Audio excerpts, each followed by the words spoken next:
হযরত সুলাইমান বলে, সারা দুনিয়ার বাদশাহী মহান আল্লাহ আমাকে দান করেছে, কিন্তু আমাকে এই বিনয় আর নম্রতা একটা পিপিলিকায় শিক্ষা দিয়েছে। আমার এই বিনয় আমি শিক্ষা গ্রহণ করেছি একটা পিপিলিকার কাছ থেকে। আল্লামানি নামলাতুন, একটা পিঁপড়ায় আমাকে মাথা নত করা শিখাইছে। কেমনে? ওই যে পিপিলিকার সাথে আমি কথা বলতেছিলাম, সুলাইমান নবী পিঁপড়ার সাথে কথা বলতেন, পিপিলিকার কথা বুঝতেন, এমনকি মানতিকাত তায়র পশু পাখির ভাষা আল্লাহ পয়গম্বর সুলাইমানকে শিক্ষা দিয়েছিলেন। সূরা নামল সুলাইমান নবীও পিপিলিকার কথার দলিল বহন করে, ইতিহাস বর্ণনা করে মহান আল্লাহ উম্মতি মুসলিমাকে সূরা নামল দান করেছেন। পিঁপড়ার সাথে কথা বলতেন সুলাইমান আলাইহিস সালাতু ওয়াস সালাম।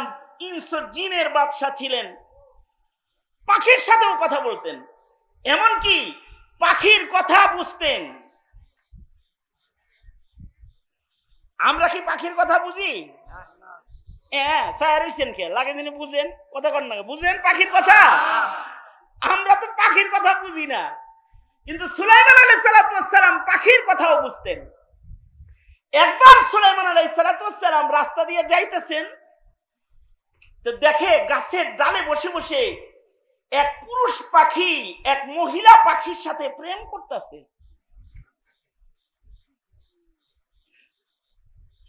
পুরুষ পাখিটা মহিলা পাখিরে কয় কি জানেন? এই আমার মতো প্রেমিক পাবি না, এগুলো বলতেছে।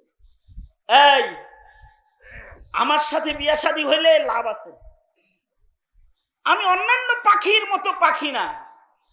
এক চড়ই আর এক চড়ই পাখিরে বলতেছে, আমার সাথে একটু পীড়িত কর, আমার সাথে প্রেম করলে লাভ আছে। কি লাভ জানিস? আমি তোকে মসজিদুল আকসার সাদা গম্বুজের ভেতরে তোর জন্য একটা বাড়ি বানায় দিব। সুলাইমান নবী কয়, সব বিয়াকারীরা মিথ্যাবাদী, কারণ মসজিদুল আকসার খবর আমার চাইতে তো আর কেউ বেশি জানে না। বারবার আমি মসজিদুল আকসা নির্মাণ করেছি, আর ও বউয়ের লোভ দেখাইতেছে যে ওই মিনারার সাদা জায়গায় তোকে একটা বাসা বানায় দিব, ওইখানে দুইজন থাকবো, আমার সাথে ওই জায়গায় সম্পর্ক আছে, করার মতো লাইনঘাট আছে, এগুলো বলতেছে। সুলাইমান নবী বলে যে কিরকম মিথ্যাবাদী, কুল্লু নাকিহিন কাযযাব। সুলাইমান নবী বলে সব বিয়াকারী যারা এগুলো সব মিথ্যাবাদী, কারণ বিয়ার আগে খালি বিভিন্ন ধরনের প্রলোভন কথাবার্তা উল্টা উল্টা কয়, আর বিয়ার পরে এই মিষ্টি কথা থাকে না, এই কথাগুলো টক হয়ে যায়। মানুষের মুখের কথা টক হয়ে যাক, তিতা হয়ে যাক, ধারালো হয়ে যাক, এটা আল্লাহ পাক চান না। এ কারণে আল্লাহ পাক বলেন অকুলু কাওলান সাদীদা। আমি যে আয়াত পড়েছি এটা কিন্তু বিবাহের খুতবার ভেতরে এই আয়াত পড়া হয়। বিয়ের খুতবার ভিতরে যে 3 আয়াত পড়া হয় তার ভিতরে এইটা এক আয়াত। তার মানে হলো ইয়া আইয়ুহাল্লাযীনা আমানুত্তাকুল্লাহ ওয়া কুলু কাওলান সাদীদা। আল্লাহ বলেন, হে ঈমানদারেরা, তোমরা আল্লাহকে ভয় করো। অকুলু কাওলান সাদীদা, তোমরা মিষ্টি মিষ্টি কথা বলো, সুন্দর সুন্দর কথা বলো, দুষ্ট কথা বলবা না, নষ্ট কথা বলবা না, ভালো কথা বলবা, পাক কথা বলবা, সুন্দর সুন্দর কথা বলবা। বিয়া শাদী যেহেতু কথার মাধ্যমেই বিয়ে হয়, এ কারণে সুন্দর সত্য কথা বিবাহের মজলিসে যেন উচ্চারিত হয়। 2টা কবুল শব্দ কথার মাধ্যমে দূরের 2টা মানুষ কাছের হইয়া যায়। এই মুখের কথাগুলো যেন নষ্ট কথা না হয়, এই কথাগুলো যেন প্রলোভনের কথা না হয়, আর বিয়ের পরে যেন আবার বাসা পাল্টায় না যায়। বিয়ের আগে কইছে রসের রসের, এবার কয় কষের কষের।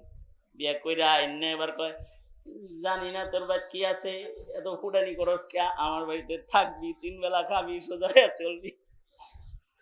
আর এর আগে বলছে, বিয়ে সাহেব আমার ছেলের কাছে মেয়েটা দেন, রাজরানী বানায় রাখুন। আর বাড়িতে আয়না কয়, বুড়া বয়সে তোমার শাশুড়ি কাজ করবে নাকি, চোখে দেখো না? আমার গর্দানকে নিচু করে দিল। পিপিলিকা আমাকে বলল, ইয়া আইয়ুহাল মালিক, ওহে বাদশা নামদার, জিদ ফি হায়াতি, আল্লাহ আমারে যে হায়াতটুক দিছে, এই হায়াত থেকে আরেকটু বাড়ায়া আমার হায়াতটাকে একটু বড় বানায় দেন। সুলাইমান আলাইহিস সালাম বললেন, হে যখন হায়াত চাইছে তখন তো আমি নাই।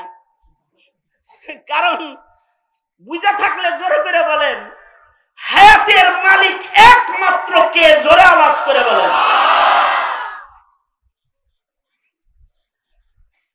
সুলাইমান নবীর কাছে তার হায়াত নাই।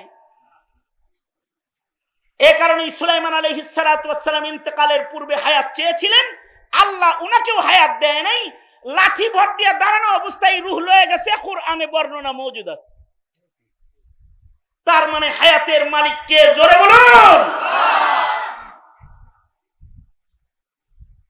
সুতরাং আমেরিকার সাথে সম্পর্ক থাকলে বাঁচমু, ইন্ডিয়ার সাথে সম্পর্ক থাকলে বাঁচমু, চায়নার সাথে সম্পর্ক থাকলে বাঁচমু। আমাদের বাচ্চা মরা কার হাতে? জোরে আওয়াজ করে বলেন। আমাদের জীবন, আমাদের মরণ সবকিছু মহান আল্লাহ পাকের হাতে। এ কারণে মুসলমানরা আমেরিকাকে ভয় পায় না, ইমানদারেরা ইন্ডিয়াকে ভয় পায় না। কারণ তাদের আয়তন বড় হতে পারে, অস্ত্রের শক্তি বেশি হতে পারে, ওদের জন্য আল্লাহ নাই। লানাল মাওলা ওয়ালা মাওলা লাহুম, আমাদের জন্য আছেন কি? জোরে আওয়াজ করে বলেন। হায়াতের মালিক তো আল্লাহ। পৃথিবীর কোন রাজা বাদশার কাছে হায়াত নাই। সুলাইমান নবী বললেন, এইটা ছাড়া অন্য কিছু চাওয়া যায় না, এটা তো কোনো মানুষ দিতে পারে না, আসলেই দিতে পারে না। কোন বড়ি খায়া হায়াত বানান যায় না, হায়াত বড়ি নাই। ইদানিং কালে কোন ঔষধ যদি মার্কেটে আসে, এইটার ম্যানেজমেন্টে এবং প্রচারণায় যে পরিমাণ, ওগুলোরে কি কয় ইংলিশে? হ্যাঁ, আরে না, যারা ঔষধ লয়ে ঘুরে মার্কেটিং করে, মার্কেটিং ম্যানেজার। এই মার্কেটিং ম্যানেজার, ট্যাবলেট যত আছে তার চাইতে ম্যানেজার বেশি আছে। মার্কেটিং ম্যানেজার বড়ি যে কয়টা, এর চাইতে লোক বেশি। সব ডাক্তারের চেম্বারে একজন করে বয়ে রয়েছে। একজন আইসা আমাকে বলে, হুজুর আমি কিন্তু ভালো ওষুধ কোম্পানির একজন মার্কেটিং ম্যানেজার, আমার দাওয়াত দিতেইছে আর কি। আমি বললাম, তো আপনার লগে খাতির রাখা দরকার, কারণ অসুখ বিসুখ জেলের থেকে আসার পরে না খুব বেশি। হাসিনা জেলখানায় এত আদর করছে যে জেলের থেকে বের হওয়ার পরে এবার অসুখ বিসুখের সীমা নাই, আপনার লগে খাতির দরকার। আমি বললাম, যে আপনার কোম্পানি কি কি ওষুধ বানায়? এই এই এই এই এই এই এই এই এই ধরেন মিয়া, এই ওষুধ তো অন্য কোম্পানিও বানায়, আপনার কোম্পানি কে বললেন একটা ভালো বড়ি বানাইতে, কি কোনো আইডিয়া হুজুর? আমি কই, হ্যাঁ আমার কাছে দারুণ আইডিয়া আছে, যে জমিন বেচে আগে বড়ি কিনা সবাই যার যার আলমারি বইরে রাখবো, যদি একটা বড়ি খালি বানান যায়, বড়িটার নাম দিবেন হলো হায়াত বড়ি। কি বড়ি? কি বড়ির নাম হবে হায়াত বড়ি। এইটা কেনার জন্য বাপেরা তাদের মিরাজ বন্টন বন্ধ করে দিবে, যার যার জমিন বইছে নিজেই বড়ি কিনা বয়া থাকবো, আর কইব তুই যা, ছেলে আছে ভালো কথা, বড়ি কেনার জন্য টেহা পাবি না। এই জায়গা জমিন যা আছে এগুলো সব বিক্রি করে আমি বেঁচে যাবো। কারণ হায়াতের দাম মানুষের কাছে এত বেশি, কিন্তু হায়াতের মালিকানা এক জাররাও মানুষের কাছে নাই। আল্লাযী খালাকাল মাউতা ওয়াল হায়াতা লিয়াবলুয়াকুম আইয়ুকুম আহসানু আমালা, এটার মালিকানা একমাত্র কার? জোরে আওয়াজ করে বলেন। সুলাইমান নবী বলে, আমার কাছে তো হায়াত নাই।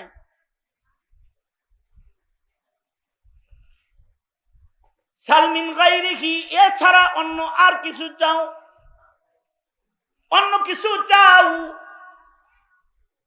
পিপিলিকা কয় তাহলে আইয়ুহাল মালিক জিদ ফি রিজকি, ও বাদশা আপনি আমার রিজিক বাড়ায় দেন। সুলাইমান আলাইহিস সালাম আবার মাথা নিচের দিকে, না না, রিজিকের মালিকও আমি না। বলুন তো রিজিকের মালিক কি? জোরে আওয়াজ করে বলেন। আমার আপনার রিজিকের মালিক আল্লাহ। দুনিয়ার সব এই সাঙ্গ খেলা যা আছে সাঙ্গ হয়ে যায় দুই জিনিসের কারণে, আর খেলা জমে দুই জিনিসের কারণে। হায়াত রিজিক হয় তো দুনিয়ার খেলা বাকি রয়, হায়াত রিজিক নাই তো খেলা বন্ধ হয়ে যায়। দুনিয়ার হায়াত দারমাদার এই দুই জিনিসের উপরে। পিঁপড়া বলে, খুব বড় করে বুক টান করে বললেন, আনাল মালিক, আমি বাদশাহ। ইসআল মা শিতা, যা মনে চায় তা চাও, দিমু ওটি। দুইটা চাইলাম, যেই দুই জিনিস দিয়ে দুনিয়া চলে দুইটার একটাও নাই আপনার কাছে। আপনি কি এর কচুর বাদশাহ? এই যে আমাকে সেই কচুর বাদশাহ বলে তিরস্কার করে আমার মাথাকে নিচে নামায়া দিছে, এবার তখতে সুলাইমানিতে বসেও আমি আমার মাথা উঠাইতে পারি না। কারণ মালিকের মালিক আল্লাহর ভয় সব সময় আমাকে বিনয় করে চালায়। আল্লাহু আকবার করে বলেন। এ কারণে তাকওয়া দরকার, তাকওয়াল্লাহ। তাকওয়াল্লাহ আসবে কেমনে? কুনু মা'আস সাদিকিন। এইভাবে বসে বসেই তাকওয়া বিতরণ হয়। সুতরাং সমাজকে মুত্তাকি বানান, সমাজের মুখের ভাষা সুন্দর বানান, সমাজকে সুন্নতওয়ালা বানান। ফাকাদ ফাযা ফাওজান আযীমা। ইনশাআল্লাহ সমাজের মানুষকে মুত্তাকি বানাবো, ইনশাআল্লাহ। জোরে করে বলেন। খোদা ভীরু বানাবো, তাকওয়াল্লাহ শিখাবো, এবং ভাষা সুন্দর বানান, জবান ভালো করেন। রাজনীতি করেন আপনারা, একজনের গালির জ্বালায় আর একজনের ভোট চলে যায়। এই মুখ ভালো করে আলান, সুন্দর ভাষা নিয়ে আগমন করুন। কারণ মানুষের যখন মুখ অসুন্দর হয়ে যায় তখন বুক অসুন্দর হয়ে যায়, আর যখন মুখটা ভালো হয় তো বুকটা ভালো হয়ে যায়। এ কারণে কুলু কাওলান সাদীদা, মুখটা ভালো করো, বুকটা ভালো হয়ে যাবে। সুতরাং দুষ্ট কথা উচ্চারণ করব না, ইনশাআল্লাহ। জোরে করে বলেন। তৈয়ার আছি তো ইনশাআল্লাহ? আর সুন্নতের পাবন জিন্দেগি করব। সমাজে মুত্তাকি বাচ্চা কাচ্চা বানাইতে দরকার। মাদ্রাসা, স্কুল, কলেজে তাকওয়া শিক্ষা দিবে না, কিন্তু তাকি আপনার ছেলেকে তাকওয়া শিক্ষা দিবে। যে কোনো মাদ্রাসা আপনার সন্তানকে তাকওয়া শিক্ষা দিবে, নম্র ভাষা শিক্ষা দিবে। এ কারণে দেখেন না, এই দেশের কোন হুজুরের ভাষা খারাপ না, এরা মিম্বরে বসে বসে মিষ্টি কথায় কথা কয়। আপনি কি মনে করেন আপনার মতো ভাষা এরা জানে না? বিশ্বাস করেন, যদি প্রতিযোগিতা লাগে না, আপনি পারবেন না, কিন্তু জানে, কিন্তু আপনাকে কিছু বলে না আর কি। কারণ তারা তাদের মুখকে সুন্দর কথায় ব্যবহার করে, সুন্দর কাজ করে, সুন্দর কথা, সুন্দর বুক, তাই সুন্দর কাজ বেশি করে। তবে মুমিনের হৃদয়ে ঈমান আছে, ঈমান। এই ঈমান নষ্ট করে, তাকওয়া তাহারাত নষ্ট করে যারা জাতিকে বেঈমান বানাইতে চায়, তাদের মোকাবেলায় সংগ্রাম এক নম্বর হলো তালিম তরবিয়তের সংগ্রাম। তালিম তরবিয়তের মাধ্যমে এদের বিরুদ্ধে সংগ্রাম চালিয়ে যেতে হবে। নবী রাসূল দিয়ে আল্লাহ তাআলা এই পদ্ধতিটাকেই সর্বপ্রথম গ্রহণ করেছেন, তালিম ও তরবিয়ত। আমি একটা কথা বলে আমি আমার আলোচনা আজকের মতো শেষ করে দেব ইনশাআল্লাহ। সেটা হলো, হজ থেকে আসার সময় আমি ফ্লাইটে উঠেছি এই গত সফরে। তা আমার পাশে যে ক্রু আছে খেদমতে,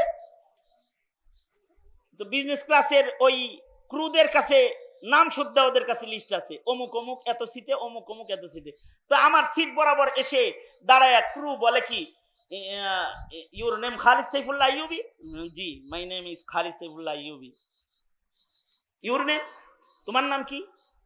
My name is Ali. আমার নাম Ali. Ali.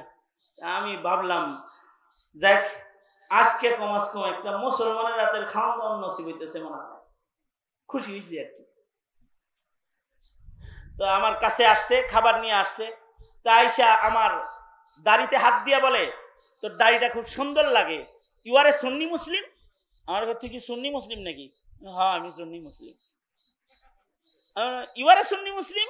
No no no, my grandfather is মুসলিম।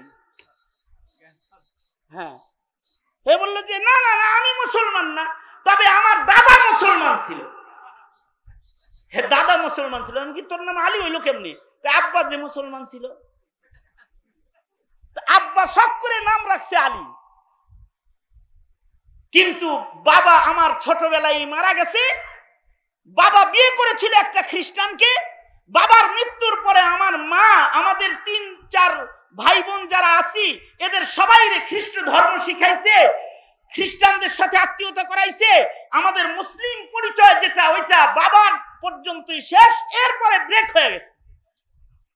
তার মানে হলো একটা ছেলে তার নাম আলী, কিন্তু তার দাদা ছিল মুসলমান, কিন্তু সে নাতির তৃতীয় পুরুষে এসে সে হয়ে গেছে পুরা খ্রিস্টান। তার বংশের থেকে খ্রিস্টান প্রজনন কেন্দ্র চালু হয়ে গেছে।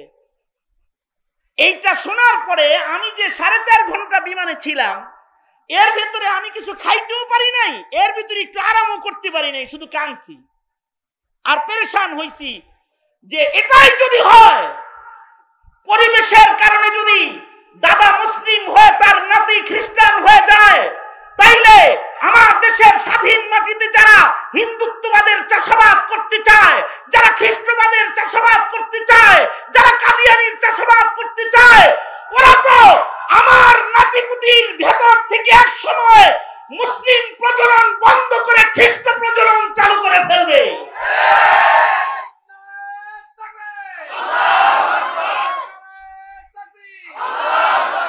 তাইলে আমি আপনি মুমিন হিসাবে আপনার আমার জমিনের পাহারাদারির সতর্কতা কতটুকু হওয়া দরকার? বুঝলে বুঝপাতা, না বুঝলে নাকি তেজপাতা লোকে বলে। সুতরাং আমি যা বললাম তো বললামই, বুঝলে তো বুঝপাতা, না বুঝলে তেজপাতা। দেশ রক্ষা করো, সমাজ রক্ষা করো, মুত্তাকিদের সমাজ গড়ো, সুন্নাত রক্ষা করো, পরিবেশ রক্ষা করো, জমিনের পরিবেশ রক্ষা করো। সময় এসেছে আবার নতুন করে দেশের স্বাধীনতা সংরক্ষণ করার। দেশটাকে কোনো হিন্দু খ্রিস্টান মালাউনের দালালের হাতে তুলে দিও না। মুসলিম হিসাবে এর পাহারাদারি করো। তৈরি আছেন তো ইনশাআল্লাহ? আল্লাহ তাআলা আমাদেরকে ভূমিকায় অবতীর্ণ হওয়ার তৌফিক দান করেন। এটাই সংক্ষিপ্ত কথা। ইয়াহিয়া ভাতিজা, বন্ধু, বড় ভাই জাকারিয়া আল হুসাইনি দামাত বারকাতুহুম কর্মজীবনের প্রথম বছরের সঙ্গী, আর তারই সন্তান আমার কোলে পেশাব করছে ইয়াহিয়া। এটা